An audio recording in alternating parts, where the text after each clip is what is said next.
Nako, parang pampelikula yata ang kwento natin for today na karugtong sa kwento natin kahapon. Grabe naman talaga, no? Paano mo kaya ipapaliwanag yung sakit kapag yung pinsan mo binuntis ng asawa mo at nanganak pa kayong pareho sa iisang ospital sa iisang araw, kaya lang yung pinsan mo lang ang nag-uwi ng buhay na sanggol. Tapos ikaw, wala na yung baby mo. Ano kaya ang gagawin mo at ano kaya ang susunod na mangyayari sa buhay ni Lane? Nako naman, wag na natin tong patagaling, charot. Bago tayo pumunta sa ating tampok na kwento sa karugtong at finale ng kwento ni Lane, nako, paki-check out nyo naman itong Shop in Style. Ayan po ang Shop in Style. Ang ating butihing kaibigan na si Ma'am Rose Puno Perez ang may-ari niyan. Mga legit po na mga produkto ang makikita nyo dyan. Mga original, no counterfeit, at syempre, napaka-quality. Kaya check nyo na rin. Baka may maibigan kayo para sa sarili ninyo o kaya naman ay para sa inyong mga mahal sa buhay. At alam ko, madilim na naman. Nakalimutan na naman ni Mama Mia i-on yung kanyang ilaw. So, wag na nating patagalin to dahil eto na ang ating tampok na kwento for today's video dito lamang sa Dear Mama Mia.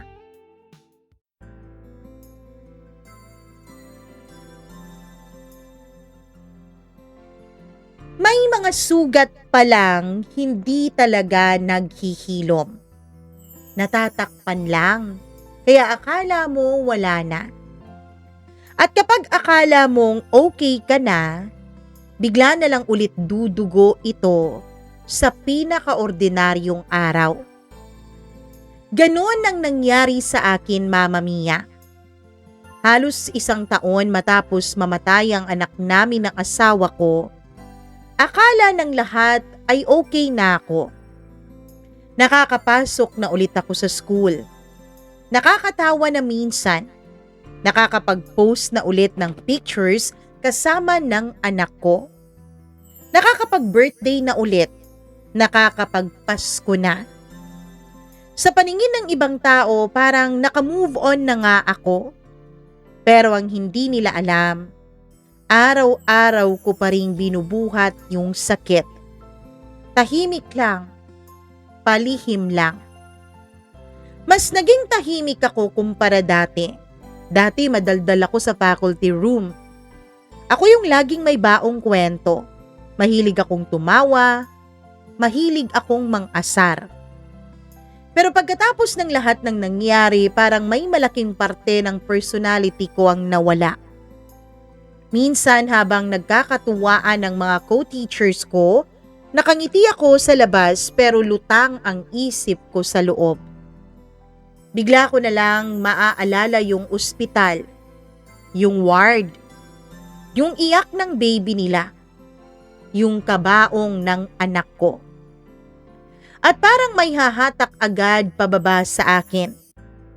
Mga estudyante, may mga estudyante akong nagsasabing, "Ma'am, parang lagi po kayong pagod lately."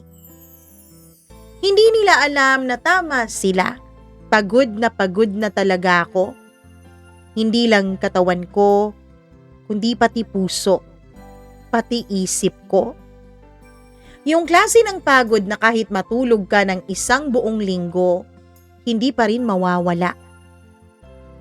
Habang tumatagal, Mama Mia, mas lalo kong nare-realize na hindi lang pala pagtataksil ang nakasira sa akin. Sinira rin niya kung paano ko tignan ng sarili ko. Dati, Mama Mia, kapag tumitingin ako sa salamin, wala namang issue. Oo, alam ko, simple lang akong babae. Hindi man ako sobrang ganda pero maayos naman. Malinis, disente. Pero pagkatapos nung pagtataksil nila, lagi ko nang hinahanap-hanap kung ano ba talaga ang kulang sa akin. Napapansin ko na bawat babae sa paligid niya. Kapag may maganda sa TV, Napapaisip ako, mas gusto kaya niya yung ganito? Kapag may sexy sa Facebook, ganito ba ang gusto niya? Kaya niya ako niloko? Unti-unti akong kinain ng sarili kong insecurity. At ang pinakamasakit doon, hindi naman ako dati, Mama Mia. Hindi ako ganito dati. May confidence naman ako kahit alam kong hindi ako masyadong kagandahan. May mga gabi pa ring bumabalik yung galit ko, hindi lamang sa asawa ko, kundi maging sa pinsan ko. Lalo na kapag may reunion o family gathering. Dahil kahit anong mangyari, pamilya pa rin siya. At sobrang awkward nun. Yung buong angkan, alam nilang may malaking sugat sa pagitan naming dalawa, pero walang gustong may magsalita. Minsan maririnig ko pang pinag-uusapan siya ng mga tiyahin ko. Alam mo, kawawa rin naman yun. At dun ako nasasaktan. Kasi parang gusto kong sumigaw. Paano naman ako? Ako yung niloko. Ako yung nawala ng anak. Ako yung nasira, pero bakit parang kailangan ko na lang lunukin ang lahat ng tahimik dahil kawawa siya? Kasi hindi siya asawa. Isang beses hindi ko na talaga napigilan ang sarili ko, Mama Mia. Birthday yun ng lola namin. Kompleto halos ang pamilya dahil may sakit na rin si lola kaya bawat birthday niya ay mahalaga na sa lahat. At hindi ko inaasahang darating siya. Si Grace. Pagpasok niya sa gate, bit-bit niya yung anak nila. Tahimik agad ang buong paligid. Ramdam ko yung tensyon. Nakaupo lang ako noon habang hawak ang juice ng anak ko. Pero nung makita ko yung batang karga niya, parang bumalik lahat. Hindi ko maiwasang isipin. Dapat may anak din akong kasing laki niyan ngayon. Bigla akong nahirapang huminga at bago pa ako tuluyang mapaiyak sa harap nila ay tumayo agad ako at lumabas ng bahay. Narinig kong tinatawag ako ng mama ko. Pero tuloy-tuloy lang ako hanggang makarating sa likod ng bahay. At doon ako tuluyang bumagsak. Humahagulgol ako habang pilit tinatakpan ng bibig ko. Kasi kahit anong pilit kong mag-heal, may mga trigger talagang sisira sa'yo ulit. Ilang minuto lang may lumapit sa akin. Akala ko mama ko. Pero siya, si Grace. Yung pinsan kong ahas. Tahimik lang siyang tumabi sa akin. Pareho kaming tahimik at sa totoo lang, gusto ko talaga siyang itulak noon. Gusto ko siyang sigawan. Gusto kong ilabas lahat ng galit na ilang taon kong kinimkim. Pero pagtingin ko sa kanya, mukha rin siyang wasak, Mama Mia. Sorry ate, umiiyak niyang sabi. Paulit-ulit, mahina. Basag ang boses. Sorry talaga. Tahimik lang ako, Mama Mia. Kasi anong gagawin ko sa sorry niya? Maibabalik ba nun ang anak ko? Maibabalik ba nun ang dating ako? Maibabalik ba nun yung tiwala at pamilyang sinira nila? Hindi. Kaya wala akong masabi. Ate, hindi ko naman ginustong mangyari to. Napapikit ako agad sa mga sinabi niya. Dahil pareho kaming babae. At kahit galit ako sa kanya, alam kong hindi rin siya completely masaya sa kinahinatnan ng buhay niya. Nakita ko rin yung pagod sa mukha niya. Nakita ko yung guilt. Nakita ko yung hiya. Pero hindi sapat ang lahat ng yun para mawala ang sakit na dinaramdam ko. Mahal mo ba siya? Tanong ko. Natigilan siya. Pagkatapos ng ilang segundo ay tumango siya habang umiiyak. Dun ulit may kung anong nadurog sa loob ko, Mama Mia. Dahil masakit pala, Kapag nalaman mong hindi lang basta libog ang lahat sa kanila. Hindi lang basta aksidente. Nagmahalan sila sa likod ko. Habang ako, buong buo yung tiwala ko. Galit ka pa rin ba sa akin, ate? Napatawa ako ng mapait habang tumutulo pa rin ang luha sa mga mata ko. Kailangan mo pa talagang itanong yan? Tahimik siya ulit. At maya-maya, mahina ulit siyang nagsalita. Araw-araw ko ring sinusumpa ang sarili ko. Hindi ko alam bakit. Bakit ko nagawa yun sa'yo? Mama Mia, pagkatapos niyang sabihin yun ay bigla akong nakaramdam ng matinding pagod. Pagod na akong magalit. Pagod na akong umiyak. Pagod na akong magdala ng bigat. Kasi habang tumatagal, nare-realize kong hindi lang ako yung nasisira sa nangyari. Lahat kami. Ako, siya, asawa ko, pamilya namin, pati mga bata, lahat na damay. Pero kahit ganon, hindi ibig sabihin nun na okay na. Hindi ibig sabihin nun na nag-heal na ako. Dahil hanggang ngayon, may mga gabing nagigising pa rin akong umiiyak. May mga araw na ayoko pa rin makita ang asawa ko. May mga pagkakataong gusto ko pa rin umalis at magsimula ulit ng mag-isa. At sa bawat araw na magkatabi kami, iisa lang ang tanong na nasa isip ko. Hanggang kailan ko kakayaning mabuhay sa ganitong klase ng sakit? Mama Mia, may mga taong akala mo kapag nasaktan ng sobra ay aalis agad. Akala mo isang malaking betrayal lang. Tapos na lahat ng mahabang panahon na pinagsamahan ninyong dalawa. Na wala nang balikan.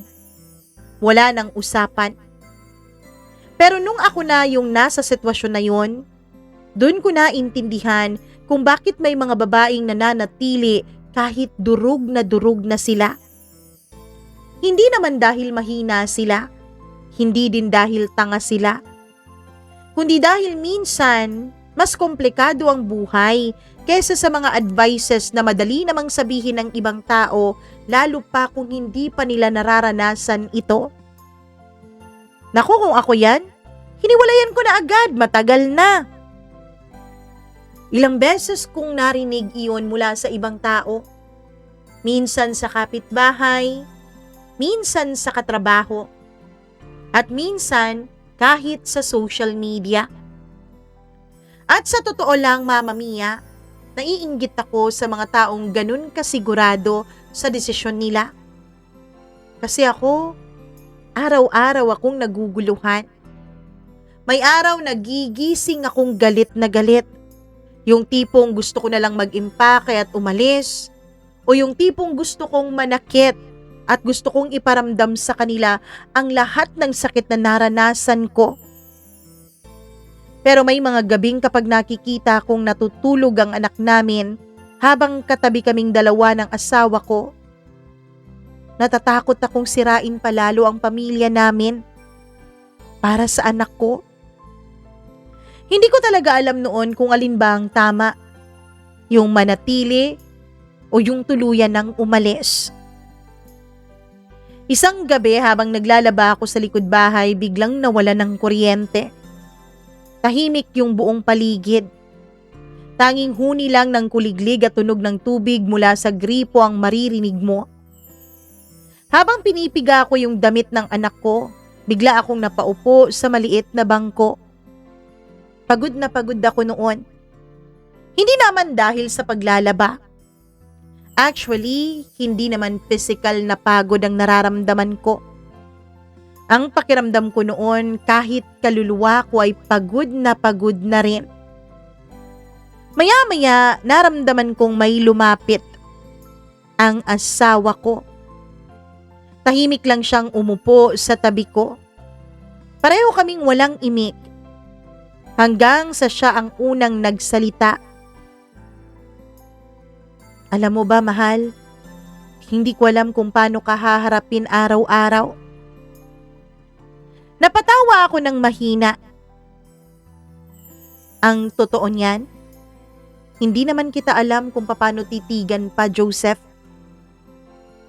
Tahimik siya. At sa gitna ng dilim, dun ko unang nakita kung gaano na rin siya tumanda simula nung mangyari ang lahat. Parang biglang lumalim yung eye bags niya. Pumayat siya. Mas tumahimik. Yung dating confident niyang boses, parang may kakaibang bigat na. Pero kahit nakikita kong nagsisisi naman siya, hindi pa rin nawawala yung sugat sa akin. Galit ka pa rin ba? Tanong niya. Napangiti ako ng mapait. Hindi ko alam kung kita niya yon sa dilim ng paligid. May araw bang hindi? Yumuko siya. At maya-maya ay nagsimula siyang umiyak. Tahimik lang. Yung iyak ng lalaking alam kong ubus na rin. At first, akala ko kaya kong kontrolin eh.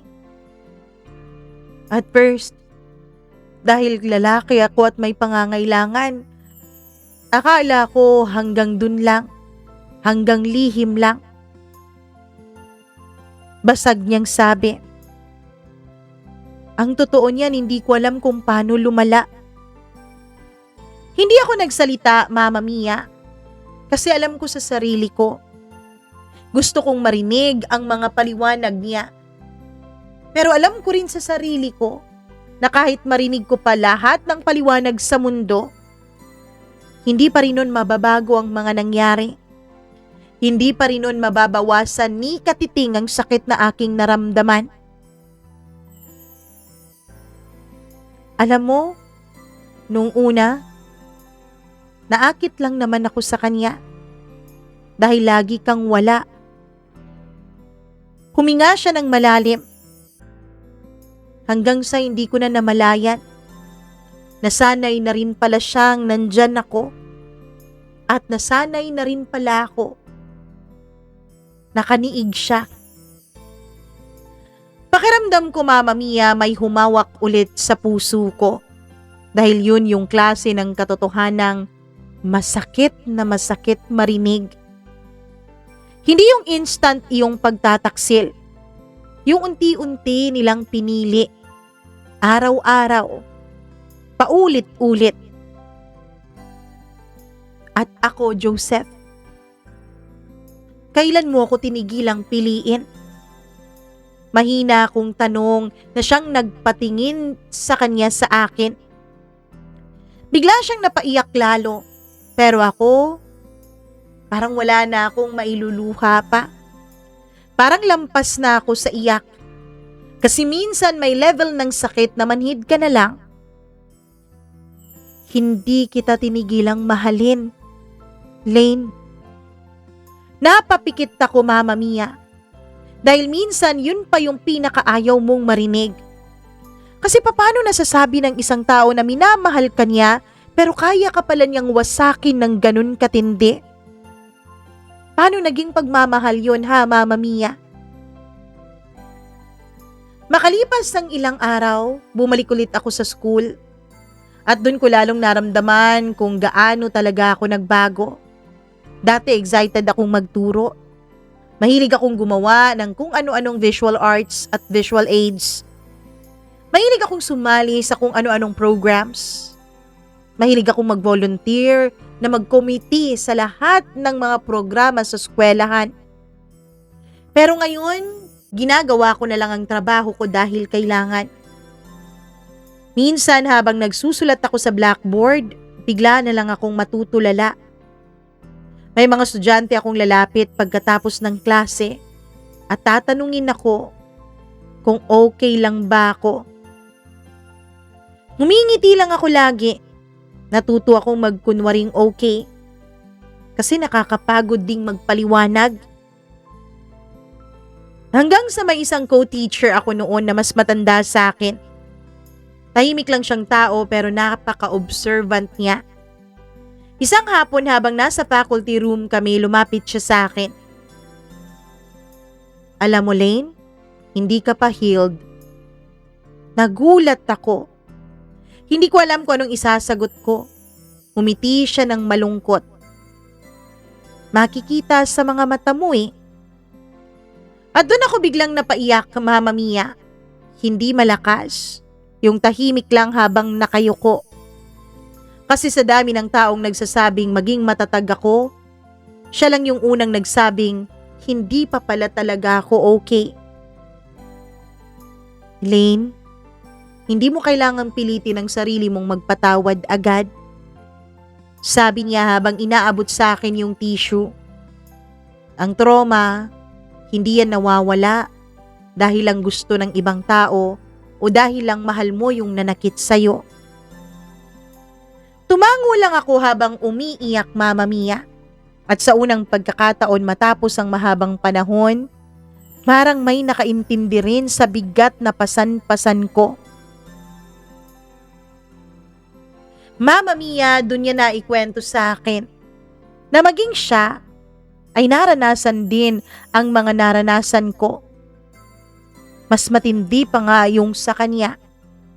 Kasi ang nangyari sa kanya, Mama Mia, nasa gasaan ng rumaragasang sasakyan ang anak niya habang hinahabol nito ang asawa niyang sumama sa ibang babae.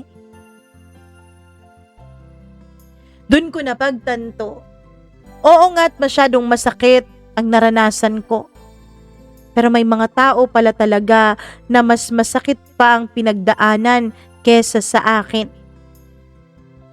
Hanggang unti-unti kong natutunang mabuhay ulit. Pero hindi ibig sabihin nun na masaya na ako. Hindi ibig sabihin na okay na ang lahat. Pero natuto pa rin akong huminga kahit mabigat. Natuto akong tumawa kahit may kirot pa rin sa puso ko. Natuto akong bumangon kahit pagod na ako. At higit sa lahat, natuto akong tanggapin na may mga bagay talagang hindi na maibabalik sa dati. Pero isang gabi, habang magkatabi kaming natutulog ng asawa ko, bigla niya akong tinanong, Lane, may chance pa bang mahalin mo ulit ako gaya ng dati?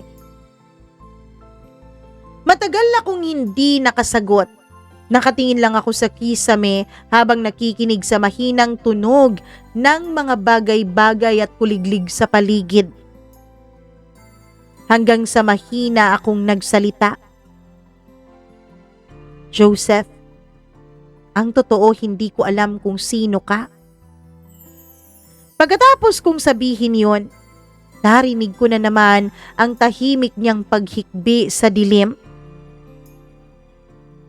Mama Mia, hindi isang malaking away ang tuluyang naghiwalay sa aming dalawa ng asawa ko. Walang nangyaring basagan ng gamit.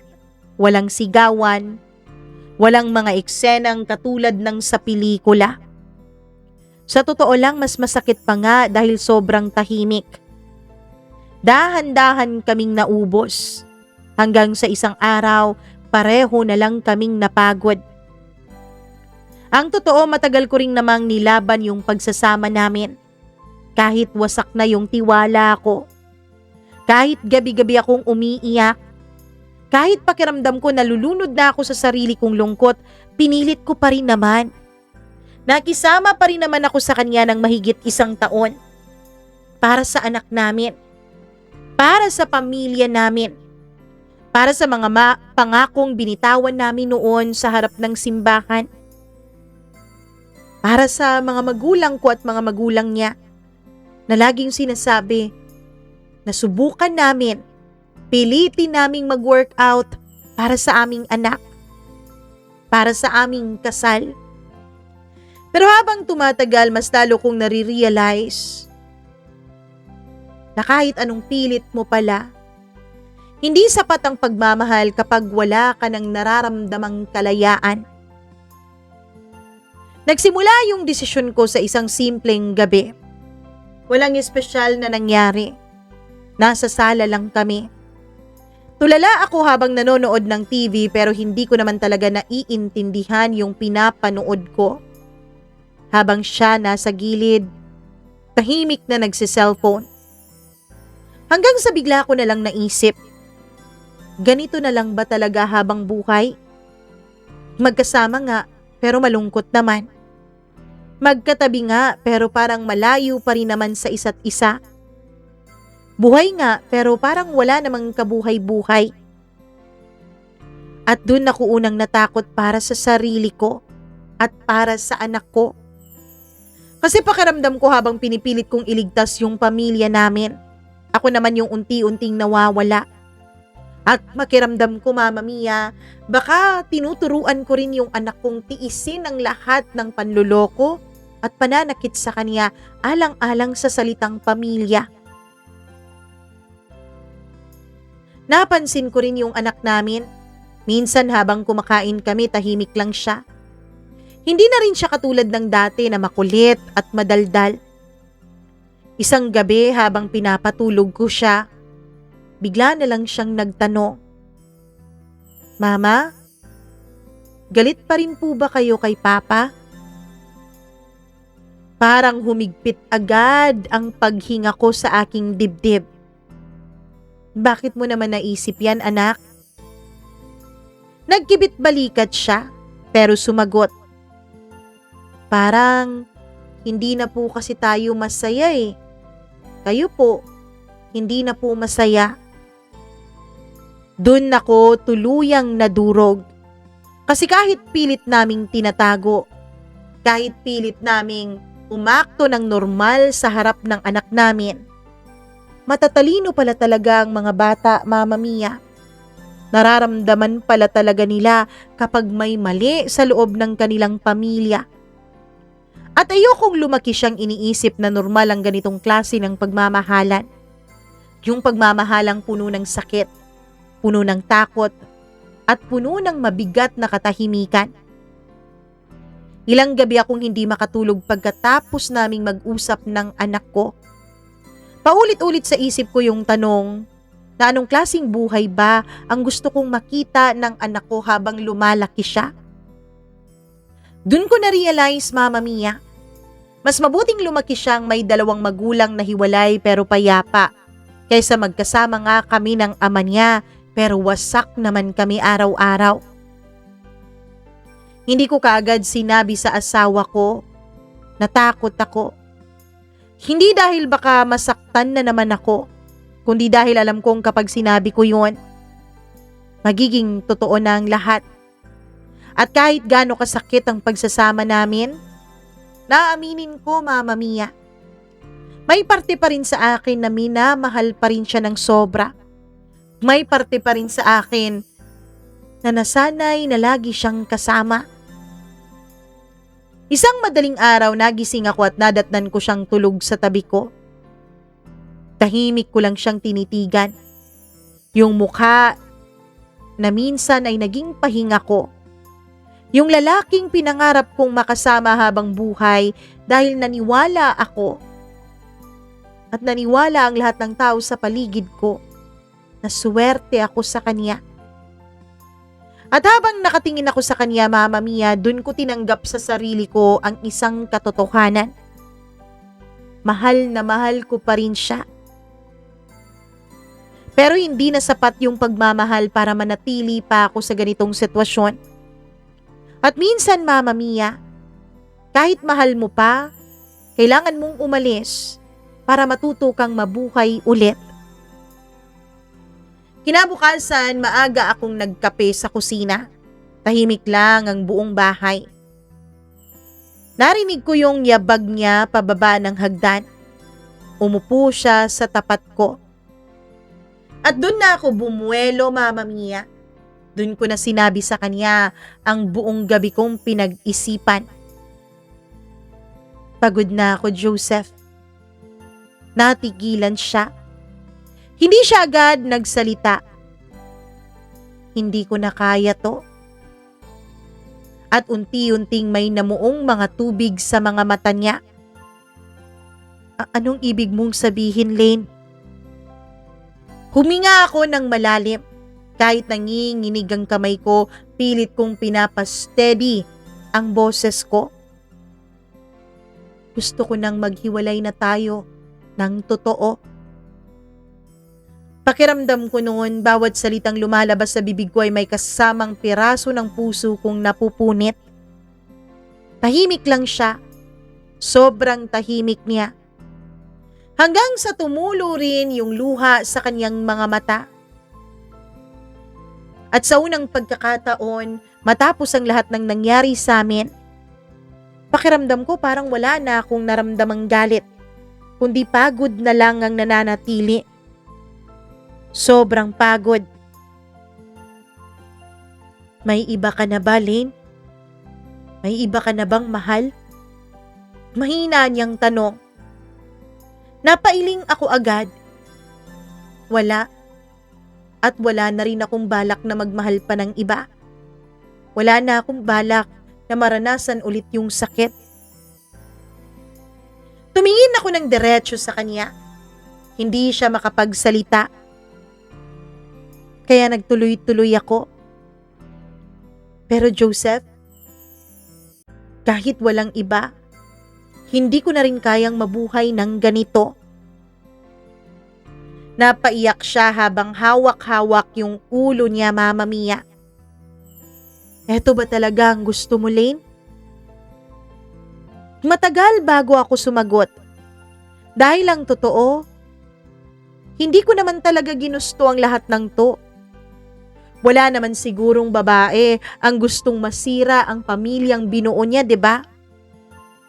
Wala naman sigurong ina na gustong mawalan ng ama ang kanyang sariling anak.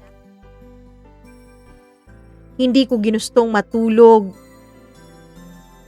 nang may sakit sa dibdib. Hindi ko ginustong matutong magalit, mamuhi sa taong pinakamamahal ko. Pero nandito na kami at minsan kahit ayaw mo yung mga bagay, kailangan mo lang talagang tanggapin, lalo na kapag tapos na. Oo, eto ang gusto ko. Mahina akong sagot. At this time, Joseph, hindi ko napakikinggan yung ibang tao. Kasi hindi rin naman nakakabuti sa anak natin na magkasama tayong dalawa. Siguro mas nakakabuti o makakabuti sa kanya kapag sarili ko naman ang pipiliin ko. Mas makakabuti sa kanya kung may ina siyang hindi wasak, kung may ina siyang payapa. Tahimik lang si Joseph, Mama Mia. Hindi siya nagwala, hindi siya sumigaw. Mas masakit pa nga dahil umiiyak lang siya habang paulit-ulit na nagsusori sa akin. At habang nakikita ko siyang ganon, may parte pa rin talaga sa puso ko na gusto siyang lapitan at mahigpit na yakapin. Pero alam kong kapag ginawa ko yon, babalik na naman ulit ako sa cycle ng sakit. Kaya tiniis ko. Kahit parang may humihila sa akin pabalik sa kanya, tiniis ko. Nagpakatatag akong huwag mag-give in. Ilang linggo matapos ang pag-uusap namin noon ay lumipat ako sa inuupahang maliit na bahay kasama ang anak namin. Hindi magarbo ang bahay na yon. Ang totoo, masyadong maliit yun kung ikukumpara sa aming tirahan. May manipis na dingding at lumang electric fan. Pero nung unang gabi naming mag-ina doon, matagal akong nakaupo sa sahig habang nakatingin sa paligid. Tahimik. Wala akong maalala na may naganap na kalaswaan doon. Sama ang pinsan ko at ang asawa ko. Walang trauma, walang takot. At kahit umiiyak ako habang yakap ang anak ko, sa unang pagkakataon, matapos ang napakahabang panahon, pakiramdam ko, Mama Mia, parang natuto ulit akong huminga ng maluwag. Ang totoo, hindi naging madali para sa akin yung paghihiwalay naming dalawa ng asawa ko. May mga gabing namimiss ko pa rin siya. May mga araw na gustong-gusto ko siyang tawagan. May mga pagkakataon na bumabalik kung gaano kami kasaya dati. Bumabalik kung paano kami nagsimula. May mga moments na gusto ko siyang tanungin kung kumain na ba siya. Doon ko na-realize na hindi naman pala talaga nawawala agad yung pagmamahal kahit sobra ka pa niyang sinaktan. Pero sa bawat pagkakataon na naaalala ko ang mga masasaya naming kahapon, kasabay noon ay naaalala ko rin lahat ng pinagdaanan kong sakit. Pinaalala ko sa sarili ko kung bakit kailangan kong umalis. Hindi dahil wala na akong pagmamahal sa kanya bilang asawa. Hindi dahil hindi ko nirerespeto yung kasal naming dalawa. Kundi dahil gusto ko nang mahalin ang sarili ko this time. At isang gabi, Mama Mia, habang pinapatulog ko ang anak ko sa bago naming tinitirhan, bigla niya akong niyakap. "Masaya ka na po ba, Mama?" Napaluha ako agad kasi ang tagal kong hindi marinig ng totoo yung tanong na yon. At mas lalong matagal simula nung huli kong tinanong ang sarili ko noon. Tinitigan ko ang anak ko habang hinihimas ang buhok niya. Pagkatapos ay ngumiti ako sa kanya kahit alam kong may luha ang aking mga mata. Unti-unti na, anak. At least ngayon, humihinga na ulit ng maluwag si Mama. Mama Mia, hindi po ako nagsinungaling sa anak ko. Alam kong kahit magsinungaling ako, nababasa niya ako. Ganun katalino ang mga bata. Kaya hinayaan kong makita niya ang totoong emosyon ng kanyang ina. Sa pagbabakasakali na baka matuto siya mula sa akin. Akala ng iba kapag naghiwalay na kayo tapos na rin ang lahat. Pero ang hindi nila alam, may mga paghihiwalay na hindi legal, hindi pisikal, pero ramdam na ramdam mo pa rin sa bawat araw. Ganito kami ng dating asawa ko. Hindi na kami mag-asawa sa puso. Pero sa papel at sa responsibilidad, magkasama pa rin kaming dalawa. Nang lumipat nga ako sa maliit na bahay kasama ang anak ko, dun ko unang naranasan ang kakaibang klase ng katahimikan. Yung tahimik na hindi masakit. Yung tahimik na hindi nakakatakot. Yung tahimik na parang tinuturuan ka kung paano mabuhay ulit. Pero kahit ganun, hindi talaga kami tuluyang naglaho sa buhay ng isa't isa ni Joseph.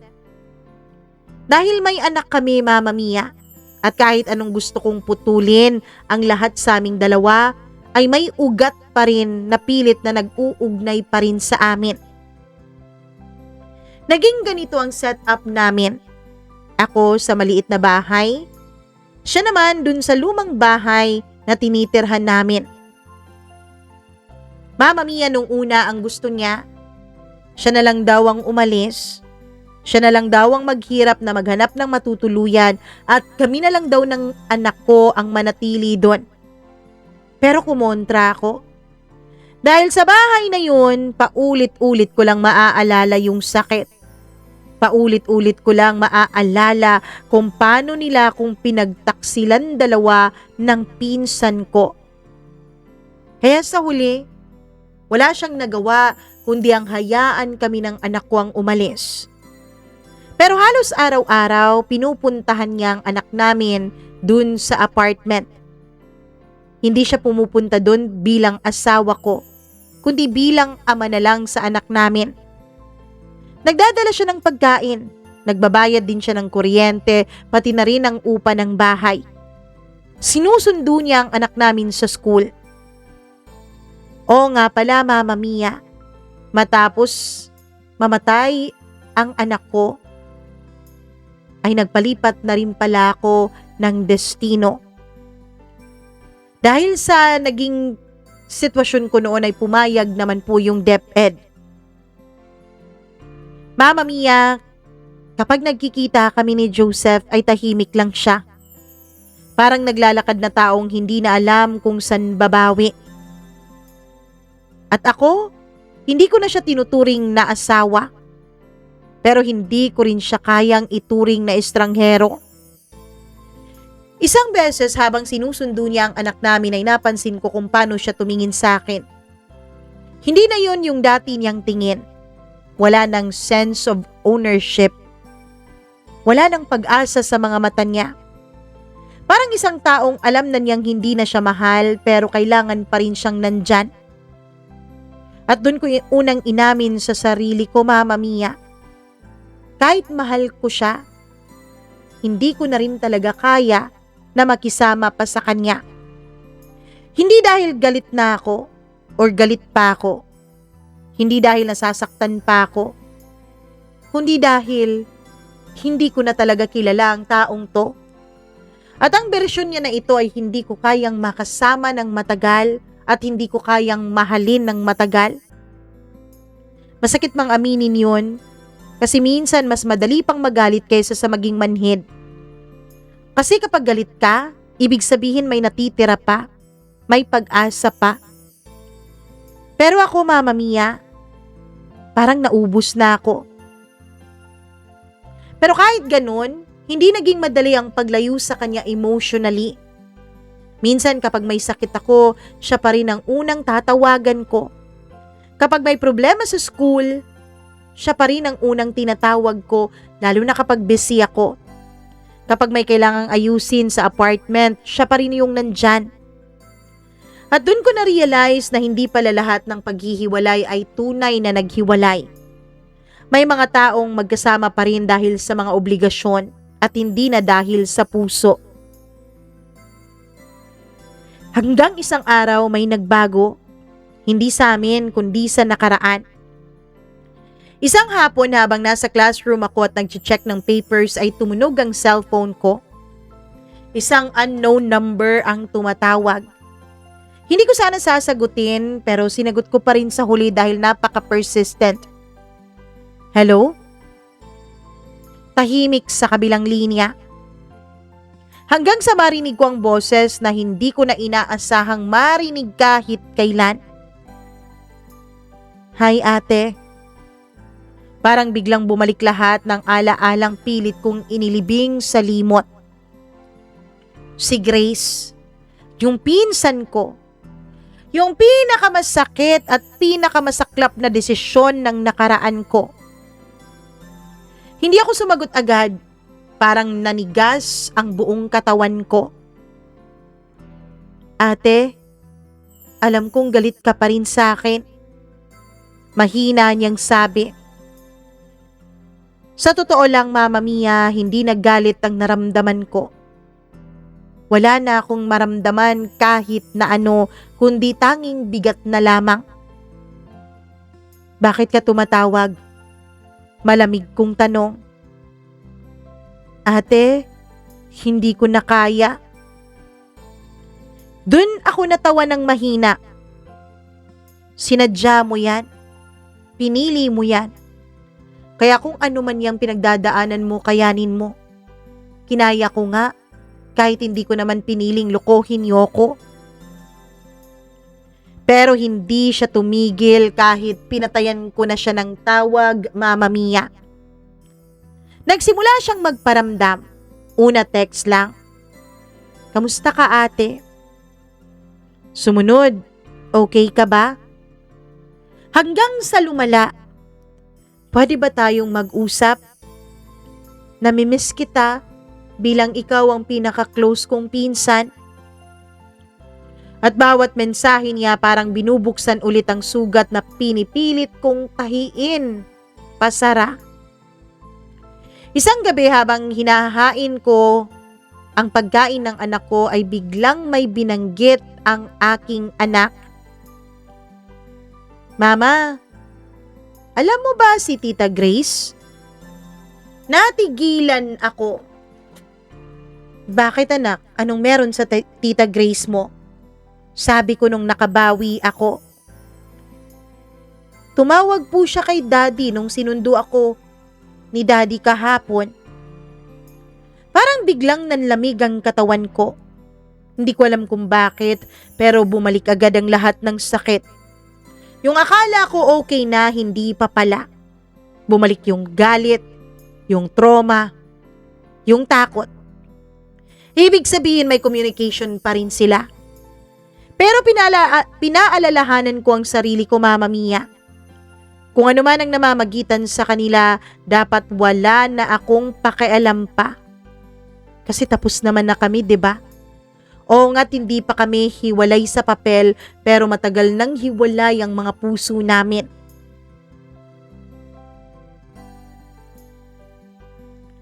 Mama Mia, kinabukasan, habang nagpe-prepare pa ang anak ko para sa eskwela ay dumating na si Joseph, yung dati kong asawa.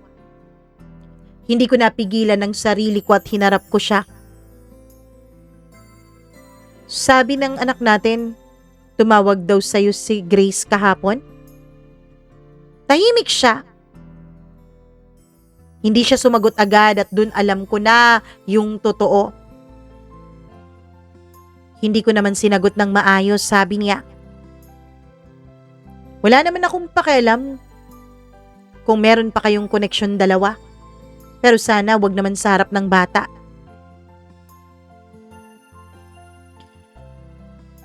Mama Mia, huminga ako ng malalim. I'm sorry, Lane. Hindi ko naman talaga alam na tatawag siya. Blinak ko naman na ang number niya. Pero parang ibang number yata ang gamit niya. Bakit niya ginagawa to ngayon? Malamig kong tanong. Kasi tumatawag din siya sa akin eh. Yumuko siya. Hindi ko alam. Pero Mama Mia, alam naming pareho ni Joseph. Hindi lang basta kamustahan ang gustong mangyari ni Grace.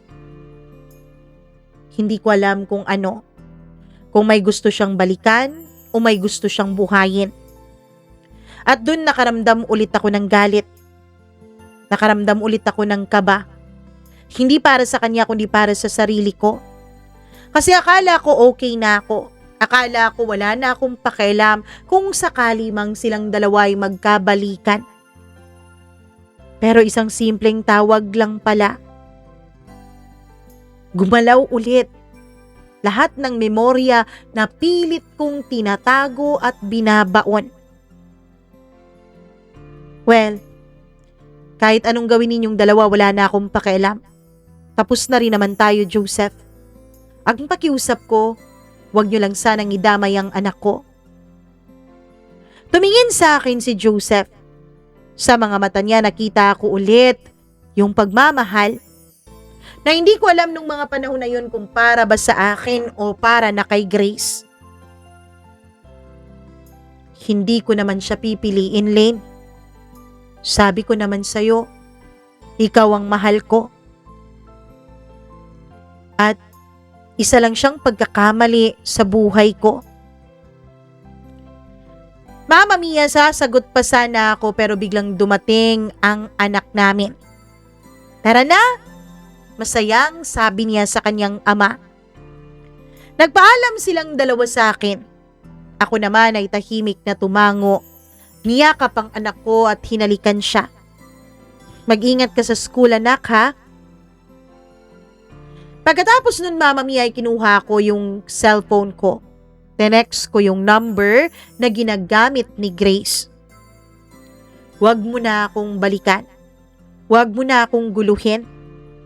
Unti-unti ko nang binuo ang buhay na ginulo mo. Kung gusto mong makasama ang ama ng anak mo, wala na akong pakialam. Magsama kayo sa impyerno.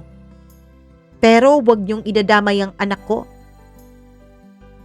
Huwag na huwag kang tatawag sa kanya kapag papuntang school o pauwi dahil magkasama sila ng anak ko. Hindi ko na alam kung anong magagawa ko sa iyo, Grace. Sakali mang pati pa ang panganay kong anak ay madamay. Nadamay niyo na sa kalokohan ninyo ang bunso ko. Hindi na ako papayag na pati yung natitira kong anak ay madamay na rin. Pagkatapos nun, Pagkatapos kong ma-send yung mensaheng yon, ay blinak ko na agad siya, Mama Mia. Nagpatuloy ang buhay ko. Lumipas pa ang ilang araw. Sa totoo lang, hindi ko na binilang kung ilang gabi akong hindi nakatulog matapos kong malaman na nagpaparamdam ulit ang pinsan ko. Hindi lang sa akin, kundi maging sa dati kong asawa. Natatakot ako, Mama Mia, na baka kung ano man ang setup naming dalawa ni Joseph ay masira na naman sa pagbabalik ni Grace. Ang alam ko, sumusuporta si Joseph financially kay Grace. Hindi ko na lang alam kung may communication pa sila nang dinideny pa rin sa akin ni Joseph. Mama Mia, naging alerto ako bilang ina. Araw-araw, tinatanong ko ang anak ko kung anong nangyari sa eskwela. Araw-araw,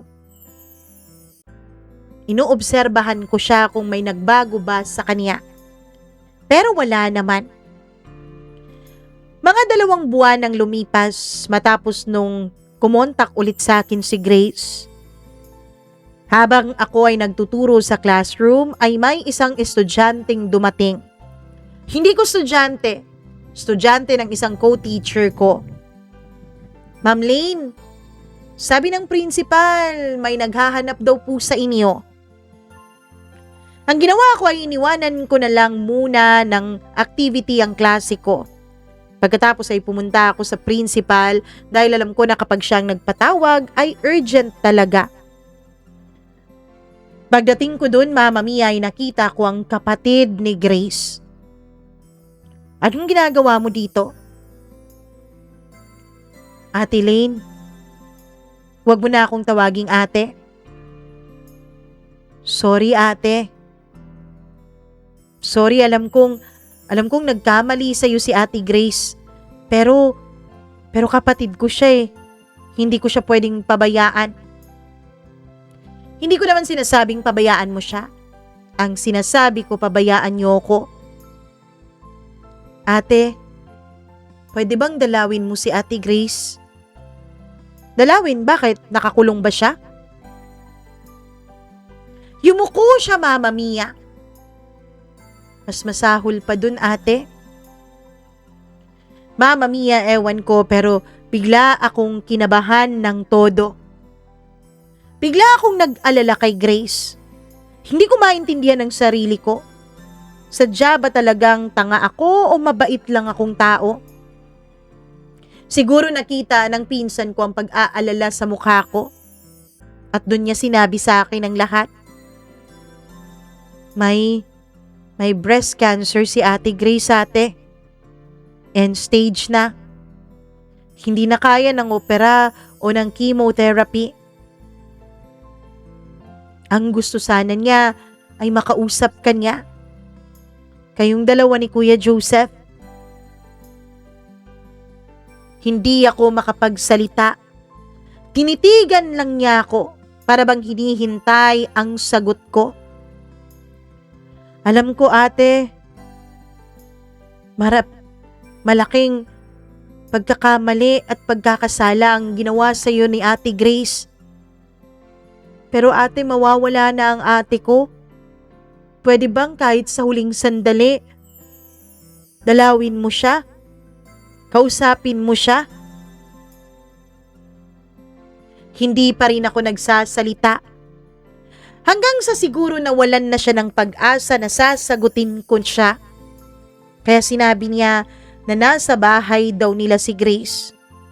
Doon na raw ito dahil hindi na nga kayang gamutin ng siyensya ang kanyang sakit. Pagkatapos ay nagpaalam ito. Naglakad palayo. At habang nakikita ko ang bulto ng kanyang katawan na unti-unting nawawala sa aking paningin, ay nag-uunahan din ang pagtulo ng mga luha sa mga mata ko, Mama Mia. Hindi ko na maintindihan noon ang sarili ko. Hanggang sa humagulgol na ako ng iyak. Nung bumalik ang principal galing kantin ay nagulat siya. Anong nangyayari sa'yo, Ma'am Lane? Iyak lang ako ng iyak. Hindi ako makasagot ng maayos kaya ang ginawa niya ay tinawagan niya ang isa kong co-teacher. Sinabing siya na lang daw muna ang bahala sa klase ko. Hindi ko alam na tinawagan pala ng principal ang asawa ko, Mama Mia. Pagkatapos noon ay pinasundo niya ako. Nagulat na lang ako nung dumating si Joseph. Anong nangyari? Tanong niya. Iyak lang ako ng iyak. Doon ay niyakap niya ako. Hindi ko na napigilan ang sarili ko, Mama Mia. Napayakap din ako sa kanya. Pagkatapos ay dinala niya ako sa sasakyan. Hinayaan niya lang akong umiyak habang nasa loob kami at nakaandar yung sasakyan. Nung tapos na akong umiyak, doon niya ako tinanong kung anong nangyari. Si Grace. Mama Mia, nataranta na naman siya. Wala na akong connection kay Grace. Blinak ko na siya. Kahit kapatid niya, blinak ko na rin. Humiling-iling ako at nakita kong lalong naguluhan ang kanyang mukha. Si Grace. Mamamatay na si Grace. Doon siya gulat na gulat. Ano? Oo. May end-stage breast cancer daw siya. Hinaningan na ng doktor ang buhay niya. Hindi nagsasalita si Joseph. I'm sorry. Paulit-ulit niyang sabi sa akin. Niyakap na naman niya ako at doon ay niyakap ko rin siya. Pagkatapos, Mama Mia, ay sabay kaming nagdesisyon na puntahan si Grace sa bahay nila. Pero bago yun, tinawagan ko muna ang mga magulang ko. Sinabi ko muna na sila muna ang bahalang sumundo sa anak ko. Tinawagan ko rin ang teacher ng anak ko, Mama Mia, at pinaalam sa kanya na ang mga magulang ko ang susundo sa bata. Pagkatapos noon ay magkasabay kaming pumunta ni Joseph sa bahay ni na Grace. Nung makarating kami, hindi ko alam kung paano ipaliwanag ang saya sa mukha na nakita ko sa mga magulang ni Grace, pati na rin sa mga kapatid niya. Mama Mia, paulit-ulit din silang humingi ng tawad sa akin. Pagpasok ko sa kwartong inuukupan ni Grace, nung makita niya ako ay agad siyang napaluha. Pinipilit niya ang sarili niyang bumangon. Huwag na, Grace. Alam kong nahihirapan ka. Ate, karma ko na ba to dahil sa ginawa ko sa'yo? Hindi yan totoo. Pero ate, bakit pakiramdam ko karma to? Kung karma ko man to, ate, malugod kong tinatanggap dahil alam kong napakalaki ng kasalanan ko sa'yo. Patawarin mo ko dahil minahal ko ang asawa mo. Patawarin mo ko dahil ginawan ko ng paraan para magkaroon ng katuparan ng pagmamahal na yon. Patawarin mo ko kung ako ang dahilan ng pagkamatay ng anak ninyo. Patawarin mo ko kung ako ang dahilan kung bakit nasira ang pamilya nyo. Umiiyak lang ako habang nakikinig kay Grace kahit nahihirapan siyang magsalita, ay paulit-ulit pa rin siyang humihingi ng tawad. Pagkatapos nun ay pumasok si Joseph. Tatayo sana ako, Mama Mia, para silang dalawa na ang mag-usap pero hinawakan ako ni Joseph. Hinawakan din ni Grace ang kabila kong kamay. Pareho nila akong pinigilan na umalis. Mama Mia, hindi ko na lang sasabihin dito ang buong mga detalye ng sinabi ni Grace sa aming dalawa. Pero isa lang ang masasabi ko. Humihingi siya ng tawad at umamin siya sa akin na siya ang gumawa ng paraan para maakit ang asawa ko. Humihingi siya ng tawad dahil nasaktan niya ako. Mama Mia, kinapa ko po ang sarili kong damdamin. Oo, totoo. Nandun pa rin ang sakit kapag naaalala ko ang lahat.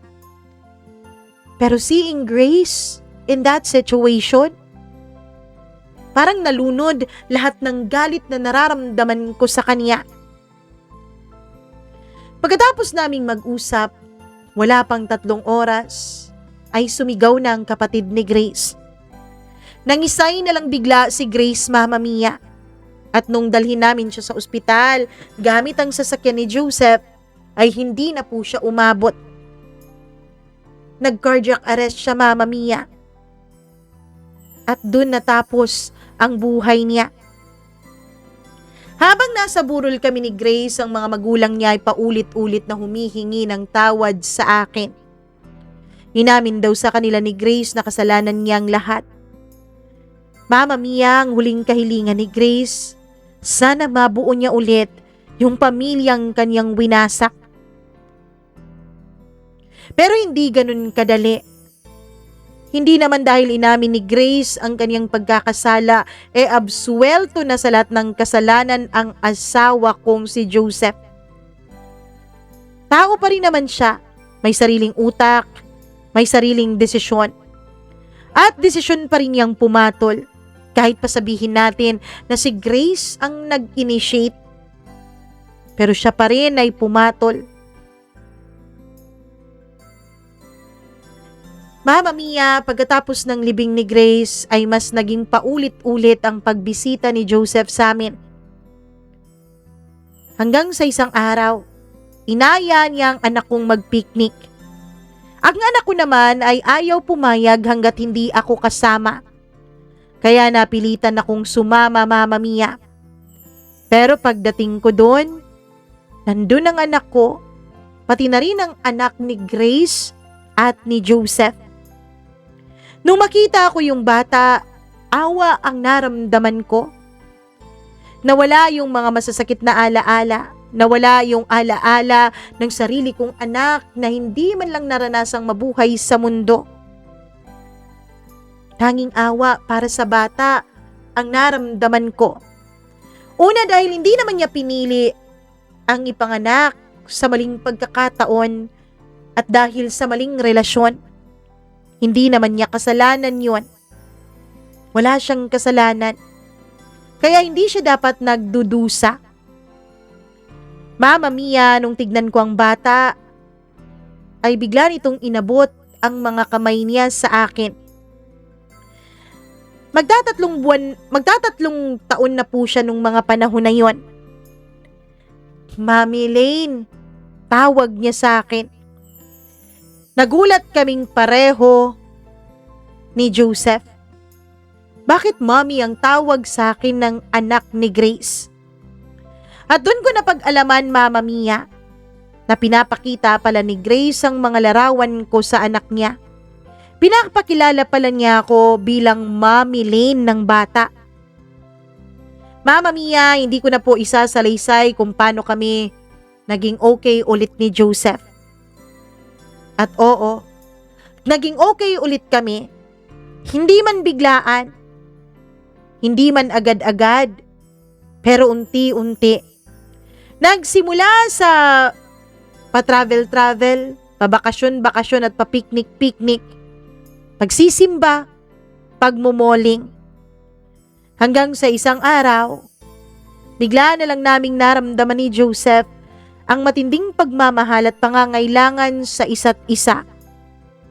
At oo, Mama Mia, tangaman po ang isipin ninyo sa ginawa ko. Pero 2 taon matapos mamatay ni Grace, dun sa mismong anibersaryo ng kanyang pagkamatay, dun ko tinanggap muli ang pagmamahal na inalok sa akin ng asawa ko. Pagkatapos noon ay nag-propose siya ulit ng kasal sa akin. Nangako siya ulit sa mga magulang ko na this time, hindi na niya uulitin ang pananakit na ginawa niya sa akin. Mama Mia, nagkabalikan kaming 2. 1 taon matapos naming magkabalikan ay nagpakasal ulit kami in time para sa aming 7th year anniversary bilang mag-asawa. At ngayon ay magkasama pa rin kami. Kung tatanungin niyo kung masaya ako, oo. Oo ang sagot ko. Kasama namin ang anak nilang dalawa ni Grace. Kaming dalawang nagpalaki sa bata at ngayon ay may ikalawang anak ulit kami. Malaki na rin ang mga bata, Mama Mia. Yung anak ko ay magka-college na this year. Masaya po ako. Hindi man naging perpekto ang buhay mag-asawa namin. Hindi man naging perpekto ang mga pinagdaanan namin. Isa naman ang sigurado ako. Sa lahat ng pagsubok na yon, kahit gaano kasakit, ay pinatatag pa rin naman kami. Maraming salamat po, Mama Mia, at sa lahat ng nakikinig ngayon. Nawa po ay huwag niyong husgahan ang naging desisyon kong makipagbalikan kay Joseph. Nawa po sa lahat ng mga may asawa ngayon, sana bago tayo gumawa ng mga bagay na makakasira ng ating pamilya, ay paulit-ulit nating isipin kung handa ba tayo sa mga consequence na pwedeng mangyari. Handa ba tayong mawala ang lahat sa atin dahil lang sa panandaliang katinang katawan? Kung nasaan man si Grace ngayon, sana ay mapayapa na siya. Sana maramdaman niya ang mahigpit kong pagpapatawad sa kanya. Hanggang dito na lamang po. Lubos na nagmamahal, Lane.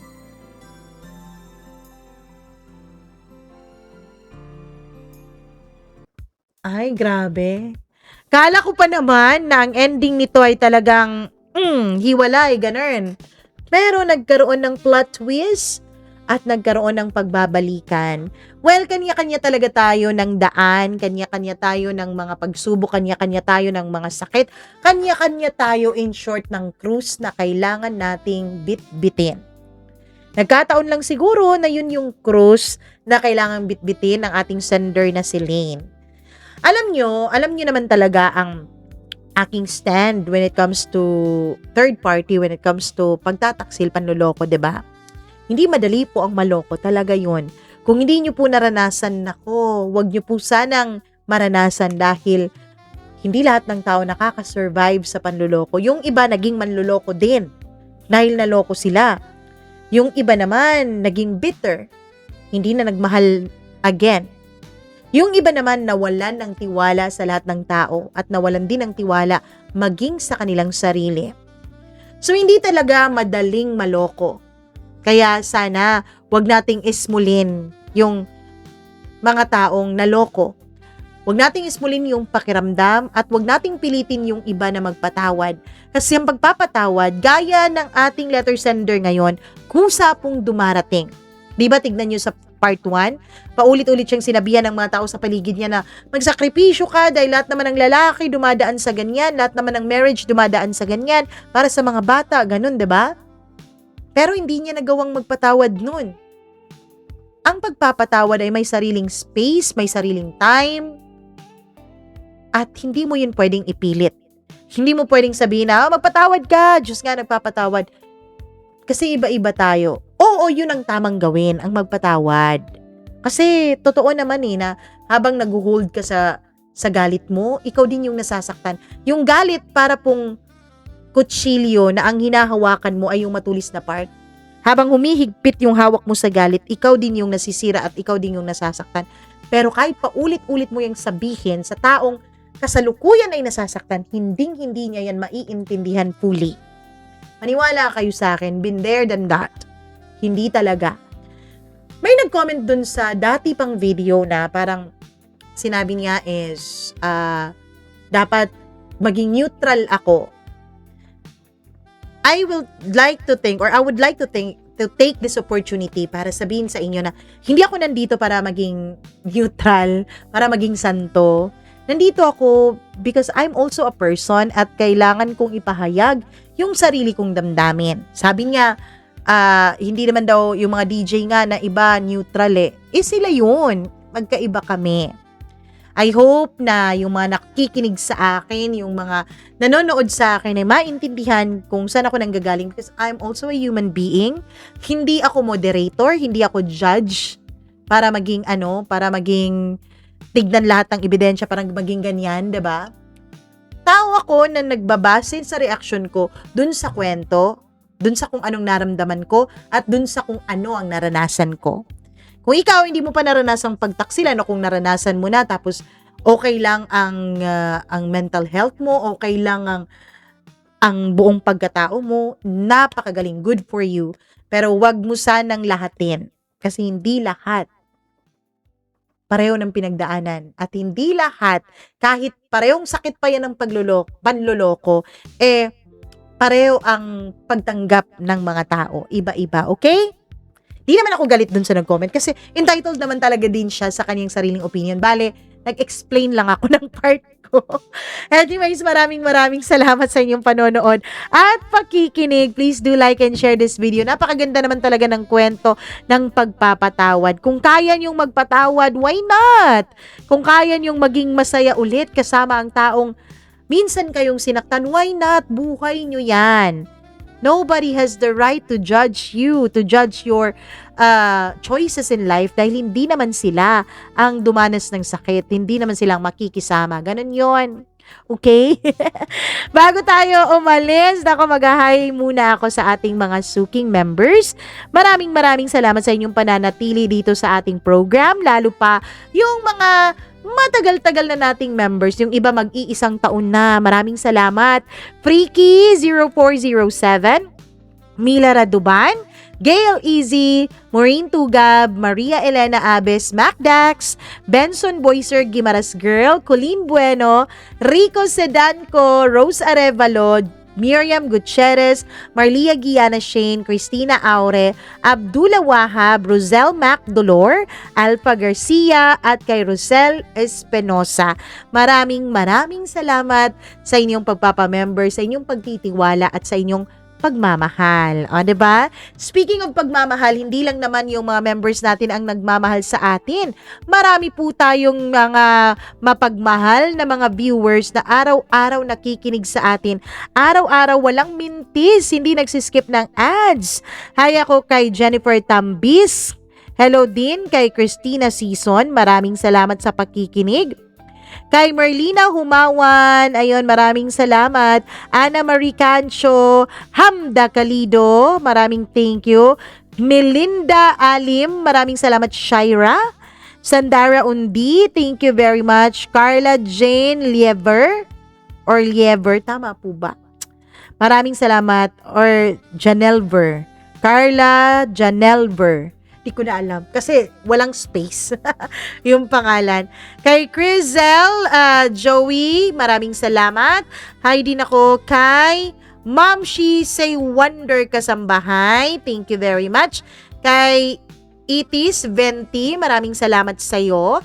Hi din kay Harbor 2368. Kay Cha, maraming salamat. At sa lahat ng ating mga tagapakinig. Anak Kenyu 3, thank you so much. Maraming salamat sa inyong lahat. Ako po ang inyong nag-iisang Mama Mia.